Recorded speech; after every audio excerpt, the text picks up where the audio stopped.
Hello everyone, this is Erik, the Asian movie enthusiast, and this is my review of Peking Opera Blues, a Hong Kong movie from 1986 that was directed by Tsui Hark. It stars Brigitte Lin, Cherie Chung, and Sally Yeh. The following plot synopsis was taken from the website Love HK Film. The film takes place at a firmly established crossroads in modern Chinese history. The year is 1913. And General Yuan Shikai has taken power in the wake of the Qing dynasty's fall. Yuan requires a large sum of money from European governments to stay in power, and General Cao, played by Kenneth Tsang, is helping Yuan secure the loan. However, his daughter, Cao Yan, played by Brigitte Lin, is a secretly working person for the revolutionaries and plots to steal the loan documents from her father.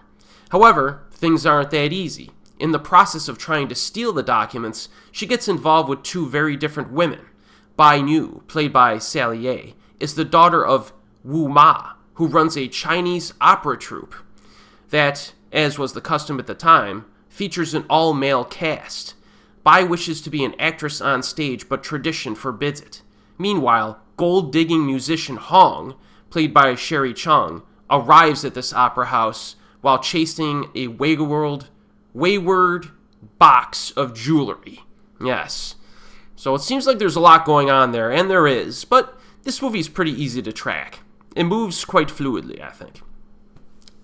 The film opens with some close-up shots of elaborate Peking opera costumes and makeup. It's both visually and culturally aggressive, but certainly entertaining.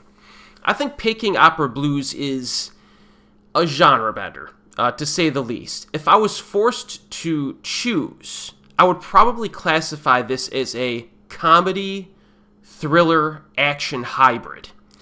So for example, there's the spy component, which provides a little bit more of a serious tone, as well as a bit of suspense.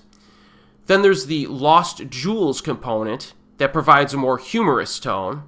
And then you get some action peppered in here and there. Now, thankfully, the filmmakers in this case do a good job of blending all of these different genres together.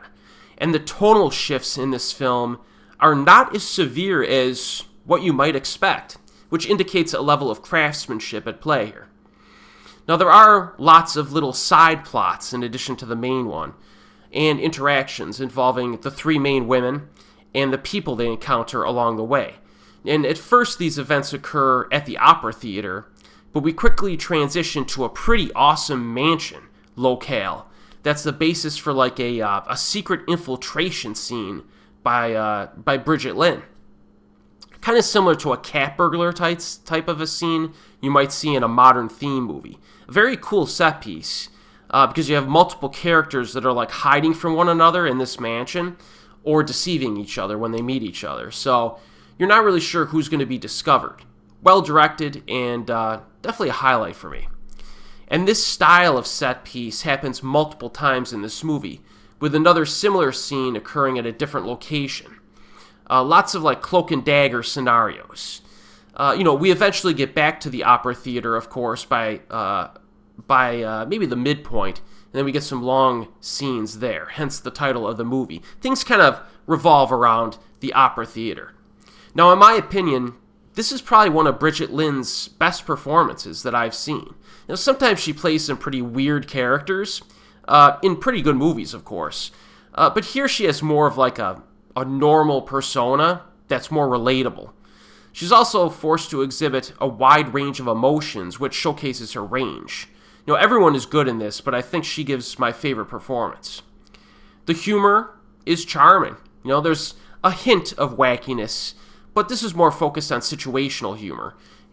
Soon after our protagonists meet each other, they're forced to deal with their conflicting personalities while also hiding from people that are like mutual enemies or attempting to accomplish their own secret objectives, while acting friendly to each other.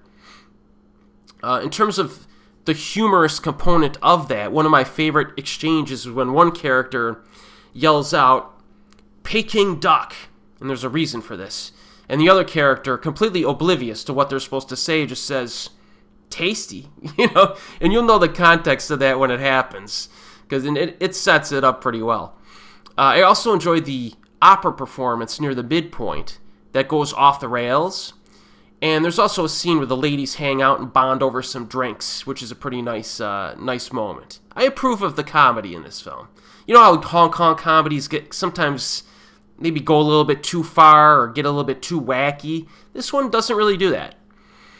I also need to point out that this is not a traditional action movie, so to speak, because the quantity of action is limited. But Siu-tung was the action director in this, so what we get is of good quality. Like, there's a brief scuffle at the huge mansion. There's a fun shootout at the opera theater that incorporates some comedy. And then you get the final act that has a cool rooftop showdown as well. And a few little scenes peppered in there, in between those. So if you're expecting like a balls-to-the-wall action flick, that's not what you're going to get here. Hence the genre-blending nature of it. But I would say Peking Opera Blues is a very good quality film that's highly admired and even critically acclaimed. If you have not seen this, it's a pretty easy recommendation. It's currently available streaming on YouTube and Tubi, and it's also available on Blu-ray from Shout Factory. And as always, folks, I'll see you next time.